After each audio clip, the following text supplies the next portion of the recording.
بسم الله والحمد لله والصلاة والسلام على رسول الله صلى الله عليه وسلم. اللهم اشرح لي صدري ويسر لي أمري واحلل عقدة من لساني يفقهوا قولي. اما بعد، السلام عليكم ورحمة الله وبركاته. درس امروزین سیره پیامبر، درس هفتم. این پیام ما را به دیگران رسانید تا از پاداش نیک و اجر بهره مند شوید و درس را گوش دهید برادرای گرامی که از سیره پیامبرتان برخورد شوید. امروز در اول نبوت و رسالت پیامبر بزرگوار صلی الله علیه و سخن میزنیم. یکم چیزی که در باره آن سخن میرود این که پیغمبر صلی الله علیه و در غار حرا بود پیش از پیامبریش. هنگامی که پیامبر بزرگوار صلی الله علیه و سلم به سن 40 سالگی می درآمد، یعنی به سن 40 سالگی نزدیک شد، خیلی اندیشه و فکرهایی که در گذشته بود، خیلی عقلی و فکری پیامبر صلی الله علیه و را بین او و بین قومش خیلی وسیع کرده بود. یعنی درباره پیغمبر درباره قومش خیلی چیزها را از خود کرده بود. پس در این حال برای پیغمبر صلی الله علیه و تنهایی پسند آمده بود، تنهایی، خلوت. پس همون یک خوراکی بود که از آردی گندم یا که از آردی جو او را تیار میکردن، همون را میگرفت و آب را میگرفت و با چی میرفت؟ به غار حرا میرفت که غار حرا در کوه نور جایگیر بود که همون کوه قریب 600 چند متر بود از زمین و از مکه قریب 2 میل دور بود و اون غار حرا یک غاری لطیفه بود و درازی همون غار 4 بازو بود و پهمیش بگیم 1.5 بازو یا که 1 متر هم می شود و اهل خانواده پیغمبر صلی الله علیه و در نزدیکی او بودند. پس در همون غار 1 ماه پره پیغمبر صلی الله علیه و می ایستاد و کسی که با پیش او می آمد از بینوایان، کم بغلان، به آنها پیغمبر خوراک میداد و وقت خود را در چی میگذراند؟ در عبادت، در اندیشه کردن در مخلوقات الله، آن جهان هستی که در اطراف خود پیغمبر صلی الله علیه و مشاهده میکرد، درباره مخلوقان الله فکر میکرد، اندیشه میکرد، تأملات میکرد و پیغمبر صلی الله علیه و سلم دلش مطمئن و آرام نبود در اون عقیده شرکی که قومش داشت و اون تصوراتی وهمی که قبیلش داشت، قریشی‌ها داشتند، ولی یک راهی واضح و آشکار برای پیغمبر تجلی نشده بود، آشکار نشده بود که امور پیروی کند و نه یگان منهج حیات برای او، منهج محدد معینی نبود که او را پیروی کند و نه راهی راستی که دلش به او آرامش یابد و به همون راه راضی شود و همون را پیروی کند نبود تا هنوز. و اختیار پیامبر بزرگوار صلی الله علیه و سلم به همین تنهایی و خلوت یک طرف از تدبیر و اداره کردن الله برای او بود. یعنی الله عزوجل همین فکر و اندیشه را در دل او می‌داخت که او به یک جای برود و تنها بیستد و فکر و اندیشه کند در خلق الله. برای چی؟ برای او را آماده کند، الله پیغمبر را آماده کند. برای چی؟ برای آن چیزی که منتظر او بود، آن چیزی که منتظر او بود از همون امر بزرگ، ای دین، امر رساله بزرگ که دین است. پس باید برای اون روحی که الله او را که میخواهد که همون روح یعنی پیغمبر صلی الله علیه و سلم که تأثیر بخشد در واقعیت حیات بشری، یعنی قریش، که در قریش تأثیر بخشد و از یک حال، از یک روح، از یک پهلو به پهلوی دیگر آنها را تغییر دهد. پس برای اون خیل روح باید چی؟ ای پیغمبر صلی الله علیه و سلم باید تنها بعضی وقت دور از مردم باشد و دور از چی باشد؟ دور از کار و بار زندگی که در زمین می رود، دور از مردم، از کار و بار مردم، که تنهایی باشد برای او و فکر و اندیشه کند و اون فکر و اندیشه‌ای که در مردم هست و در حیات زندگی است از او باید دور باشد و فکر اندیشه‌ای در مخلوقات الله کند. و همین گونه الله عز و جل همین چاره ها را برای پیغمبر صلی الله علیه و سلم الله اندیشید،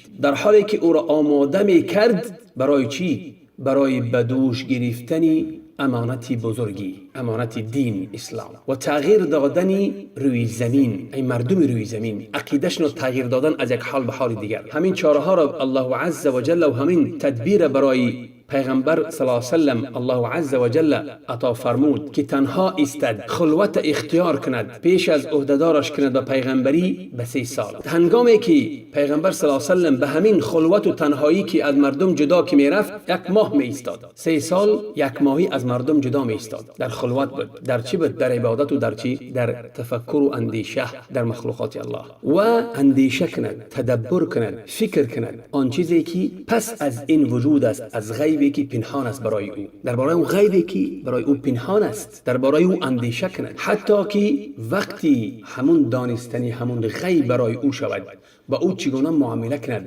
هنگامی که الله برای او اجازت داد. ای پیغمبری را، پیغمبری غیب است، ما الله نمیبینیم. برای همین تا همون وقت پیغمبر صلی الله فکر میکرد که آیا همین کون را کی ساخته است؟ آیا این کون خود به خود نآمده است؟ درباره این پیغمبر اندیشه میکرد. جبرئیل علیه السلام با وحی فرود آمد هنگامی که پیامبری بزرگوار صلی الله علیه و سلم به سن 40 سالگی رسید و این انسان وقتی به سن 40 سالگی میرسد این سن کمال است و مرتبه مردی میرسد، عقل او پررو و کامل می شود و گفته می شود که در همین سن یعنی سن 40 سالگی همه پیغمبران به پیغمبری برانگیخته شده بودند. همه پیغمبران، همه رسولان در حیات زندگیش برای او اثرهای نبوت جلوه میشد، آشکار و هویدا میشد، یعنی که همون اشاره های نبوت برای او ظاهر و آشکار و هویدا میشد. از همون اثرهای نبوت رؤی صادقه، خوابی چی؟ حق، خوابی نکویی که پیغمبر میدید رؤیش میگن. پیغمبر صلی الله علیه و آله هر یک خوابی که میدید درباره چیزی که خواب میدید همون خواب در واقعیت و در حقیقت چی میشد؟ تحقیق میشد. بر امین حالت 6 ماه گذشت پیغمبر در این حالت بود و مدتی نبوت پیغمبر صلی الله علیه و سلم 23 سال در بر گرفت. همین رؤیا یا که همین خواب نکویی که پیغمبر صلی الله علیه و سلم میدید این یک جزء است، یک قسم از 46 قسم نبوت است. خواب نکو این چی است؟ یک جزء یا قسم از 46 قسم نبوت است. هر سالی که میرفت در ماه رمضان یک ماهی، یعنی که هر امو 3 سالی که در خلوت میرفت در غار حرا ایستاد در ماه رمضان میرفت. پس همون 3 سالی که از همون خلوتش بود و در ماه رمضان بود صلی الله علیه و سلم در غار حرا الله خواست که همون رحمت و مهربانی و لطف خود را به مردم روی زمین ارزانی کند. یعنی رحمت و لطف مهربانی الله چی بود؟ این نبوت، رسالت. الله عز و جل پیغمبر ما را محمد صلی الله علیه و سلم را به پیغمبری برانگیخت، با همون نبوت او را سزاوار کرد. پس جبرئیل علیه السلام به زمین فرود آمد با چی؟ با آیت‌های از قرآن کریم. خلاصه بعدی اندیشه و بعدی جستجو و کافت و کاب و جستجو کردن در دلیل ها و پس ممکن است برای ما که ما معین کنیم همون روزی که برای پیغمبر صلی الله علیه و سلم وحی نازل شده است. صاحب کتاب میگه همون روز دوشنبه 21 رمضان در شب موافق 10 اوگوست سال 610 میلادی که در همون حال پیغمبری بزرگوار صلی الله علیه و سلم 40 ساله و 6 ماه داشت و 12 روز به سال قمری، به سال شمسی 39 ساله و 3 ماهه و 22 روزه بود. خلاصه با اختلاف کردن اهل علم درباره این مؤلف کتاب همین تاریخ میاره برای ما که همین در همین تاریخ و پیغمبر صلی الله علیه و آله چی آمده بود؟ وحی آمده بود. پس مادر من عایشه برای ما حکایت میکنند درباره همین قصه که میفرماید یکمین چیزی که برای پیغمبر بزرگوار صلی الله علیه و سلم از وحی نازل میشد این چی بود؟ این همون خواب نیکی که پیغمبر در خواب میدید. پس هر یک خوابی که پیغمبر صلی الله علیه و سلم در خواب میدید مگر که همون خواب در حقیقت همون خواب تحقیق میشد. پس مادر عایشه میگوید که برای پیغمبر صلی الله علیه و سلم بسیار محبوب بود، بسیار پسند آمده بود چی؟ در تنهایی دور از مردم در تنهایی ایستادن و عبادت کردن و تأمل کردن و اندیشه کردن. پس وقتی که غار حرا میرفت شبها و روزهای دراز عبادت میکرد و توشه خود را میگرفت. پس برمیگشت به نزد خدیجه رضی الله عنها، باز برای خود توشه نو میگرفت و باز به همراهی خود به غار حرا میرفت و همین عملی پیغمبر صلی الله علیه و سلم دوامناک بود. میرفت با دوام میرفت به همون غار و در تنهایی و در خلوت عبادت میکرد تا آنی که وحی آشکارا از جانب پروردگار برای او آمد و جبرئیل علیه السلام را در نزد خود دید که جبرئیل علیه السلام برای او گفت اقرأ، بخوان. پس پیغمبر در جواب چی گفت؟ ما انا بقارئ، چطور من بخوانم که من خواندن نوشتن نمیتونم. پس جبرئیل علیه السلام پیغمبر را گرفت و فشرد، یا که بگم زیر کرد، یا که بگم که جقید، یعنی فشرد تا آنی که پیغمبر صلی الله علیه و سلم طاقتش طاق شد، پس او را باز کرد، یعنی آزادش کرد. در شرح همین حدیث میگویند که یعنی این معنای زیر کردن جبریل علیه السلام پیغمبر این معنا دارد که همچون یک تقویت برای نفس او شود، همچون یک دل او را چی کند؟ فعال کند. برای چی؟ برای بدوش گرفتن وحی الهی. پس در همین بار باز امرش کرد که بخوان، اقرا، بخوان. پس پیغمبر صلی الله علیه و سلم در جا با گفت که من خواندن نمیتوانم، کی را میخوای که من بخوانم؟ باز دویم باره فشرد جبریل علیه السلام پیغمبر ای زیر کرد سخت تا آنی که چی شد؟ پیغمبر صلی الله علیه و سلم طاقتش طاق شد و بازش کرد. پس سه باره گفت که بخوان. بعد جبریل گفت که اقرا بسم ربک الذی خلق، بخوان به نام پروردگاری که تو را آفرید، تا همون آیتی که علم الانسان ما لم یعلم، سوره علق یکم تا پنجم آیت، آموزاند انسان آنچه که نمیدانست. پس پیغمبری بزرگوار صلی الله علیه و سلم برگشت به سوی خدیجه رضی الله عنها و یعنی که دلش میلرزید یا که بگیم بدنش میلرزید. پس برای پیغمبر صلی الله علیه و سلم، برای مادر خدیجه گفت که زمیلونی ای مرا با لباس یا که جامعه پوشانید، ما میگیم که بار کنید. طلب کرد این را برای چی؟ برای از همین سختی و از همین چی آرام شود، از همین حادثه‌ای که برای او رخ داد. این کاری که دید یکم بار دیده بود. پس وقتی که او را پیشاند بارش کردن آرام شد. برای مادر خدیجه گفت که ای خدیجه مالی، به من چه حادثه شد؟ پس همین خبر را برای او خبر داد، همین چیزی که روی داده بود برای او خبر داد. پس گفت که لقد خشیت علی نفسی، پس گفت پیغمبر گفت که ترسیدم برای نفس خود که من طاقتی بدوش گرفتنی وحی الهی را چی ندارم، از این ترسیدم وقت هنگامی که فرشته ای جبریل علیه السلام را واخوردم. پس مادران خدیجه گفت هرگز نه، برای تو باید یگان بیمی نباشد و برای او مژده داد. پس گفت که سوگند به الله که الله تو را هرگز خار نمیکند ابدا.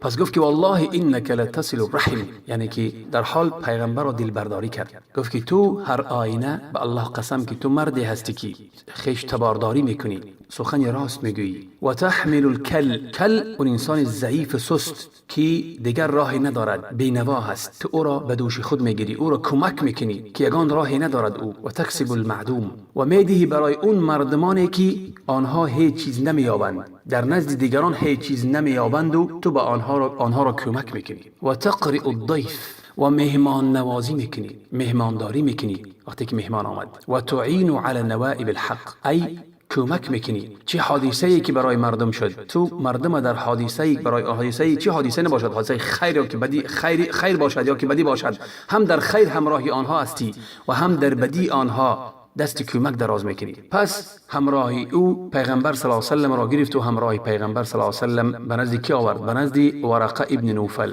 کی ورقه ابن نوفل پسری امکی خدیجه رضی الله عنها بود. ورقه ابن نوفل این مرد نصرانی بود که در دین ابراهیمی بود. در مکه 4 نفر بودن، یکی از آنها ورقه ابن نوفل بود که در دین ابراهیمی ای مسلمان بودن، مشرک نبودن. و ورقه مردی بود که در جاهلی دین نصارا قبول کرده بود و می نوشت کتاب را به زبان عربی و می نوشت از انجیل به زبان عربی، چقدری که الله برای خواهد می نوشت. برای چی؟ برای که در دین نصارا بود و می دانست کتابای آنها را. و ورقه مردی کلانسال بود و نابینا شده بود. پس خدیجه رضی الله عنها برای او گفت ای امکی، به پسری برادرت گوش بده. مقصد خدیجه رضی الله عنها ای پیغمبر بود. ای میگویند که خیش تبارداری داشت، یعنی که پدری ای بابای سیومی ورقه برادری کی بود؟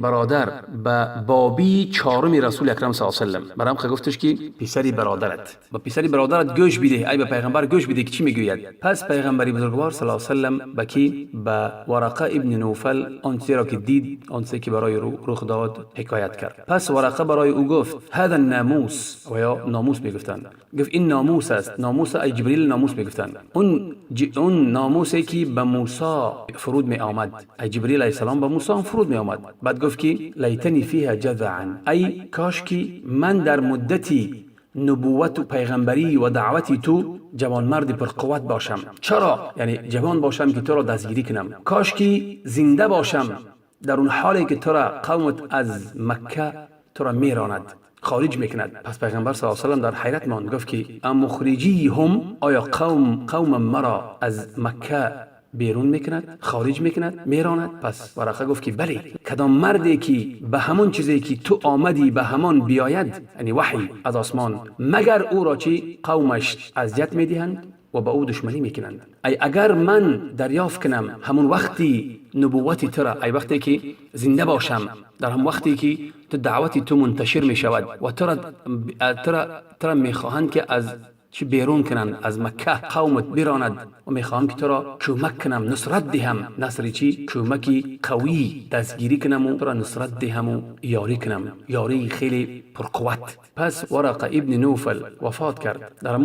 در همون مدتی که وحی قطع شد، در همون مدت وفات کرد. حتی پیغمبر صلی الله علیه و سلم خیلی چی شد؟ خیلی غمگین شد در همون وقت. پس در همینجا خیلی که در تا همینجا حدیث صحیح بخاری بود، حدیث در صحیح بخاری است. ولی بخاری میگه که فیما بلغنا، ای در آن چیزی که برای ما رسیده است، برای ما رسیده است. این از همینجا سخن سر می شود تا آخر حدیث. این از سخنی کی است؟ از سخن امام زهری، که زهری میگوید که نه از سخن امام بخاری در صحیح بخاری، نه، بس زهری از سخن زهری است. زهری میگه که یعنی گویا پیغمبر صلی الله علیه و سلم خیلی غمگین شد وقتی که وحی قطع شد. بعضیا میگن 3 سال، ولی بیشتر اهل علم میگن 3 سال نیست، این چند روزی هست، چند روزهایی هست. و گویا که پیغمبر صلی الله علیه و سلم به سبب همین چندین بارها کوشش کرد که چی به بالای کو برآید. از قطع شدن وحی چندین بارها گویا که خود را از بالای چی، از بالای کو به زمین پرتاید، یعنی خودکشی کند از بالای کوههای بلند. و گویا که هر یک وقتی که می برآمد به بالای کوه و خود را میخواست که پرتاید، برای او جبریل علیه السلام ظاهر میشد. پس جبریل میگفتش که ای محمد، تو رسولی بر حق الله هستی. پس گویا که پیغمبر صلی الله علیه و سلم دلش آرام میشد و نفسش قرار میگرفت. پس برمیگشت. پس وقتی که باز چی میشد؟ باز وقتی که یعنی وقتی که مدت وحی که قطع میشد، باز همین کار را انجام میداد، میبرامد به بالای کوه، خود را میخواست که پرتاید. پس چی میشد؟ برای او جبریل ظاهر میشد و میگفت که ای محمد، تو رسولی بر حق هستی. خلاصه همین قصه را این از سخن زهری است، نه در صحیح بخاری. برادرای گرامی، یعنی قصه ای که پیغمبر خودکشی میخواست کردن، این قصه اصلا اساس ندارد و از سخنی که است امام زهری است، نه از سخن پیغمبر و نه در صحیح بخاری است. جبریل دوباره به زمین با وحی فرود می آید. خیلی که ابن حجر میگوید که و چند روزی که وحی، چند روزهایی که وحی قطع شده بود برای او و اون چیزی که در دل پیغمبر صلی الله علیه و سلم از بین بود او را می برد. و باز پیغمبر صلی الله علیه و سلم در دلش چی پیدا میشید؟ یک شوق و هوسی بچی باز برگشتن وحی. و هنگامی که حیرت و دهشت او کاهش یافت و همین حقیقت وحی برای او ثابت شد و دانستن یقین که او پیغمبر الله بزرگوار است، یا که پیغمبر الله بزرگوار شده است. و آن کسی که بر پیش او می آید او چی است؟ او سفیر وحی است که برای او خبر آسمان را می چاند. پس شوق هوس پیغمبر، منتظر شدن او برای آمدن وحی، این چی بود؟ این چی میشد؟ این سبب میشد در چی؟ در استوار شدن و تحمل کردن پیغمبر تا آنی که به پیش او وحی دینباره می آمد. و جبریل علیه السلام دینباره به پیش او آمد. خیلی که بخاری از جابر ابن عبدالله روایت میکند که شنید است که پیغمبر صلی الله علیه و سلم خبر میدهد، یعنی که میگوید درباره چی؟ درباره همون مدتی که وحی قطع شده بود. پس پیغمبر فرمود که فبینما انا امشی، یعنی جابر از پیغمبر روایت میکند که هنگامی که من می رفتم، پس آوازی را از آسمان شنیدم و چشم خود را به طرف آسمان بالا برداشتم و پس دیدم که همون فرشته‌ای که پیش من آمده بود در غار حرا نشسته است در بالای کرسی بین آسمان و زمین. پس بزانی در زمین افتادم و آمدم به پیش خانواده‌ام و گفتم باز دینباره زمیلونی ای باز تنش می لرزید و گفت که مرا با یک جامعه پیشانید. پس الله عز و جل در اینجا چرا سوره مدثر برای پیغمبر صلی الله علیه و سلم نازل کرد؟ یا ایها المدثر قم فانذر تا آیتی و الرجز فهجر. پس بعد همین دیگر وحی پی در پی آمدن گرفت. وحی یعنی ببینید که پیغمبر حتی اشتیاق امون چی بود؟ اشتیاق آمدن وحی بود و وحی دینباره که آمد بعد اون پی در پی آمدن گرفت. این بود درباره آمدن وحی و درباره وحی. درس آینده درباره نمودهای وحی برای شما سخن می‌زنیم. از دعای نیکون ما را فراموش نکنید. السلام علیکم و رحمت الله و برکاته.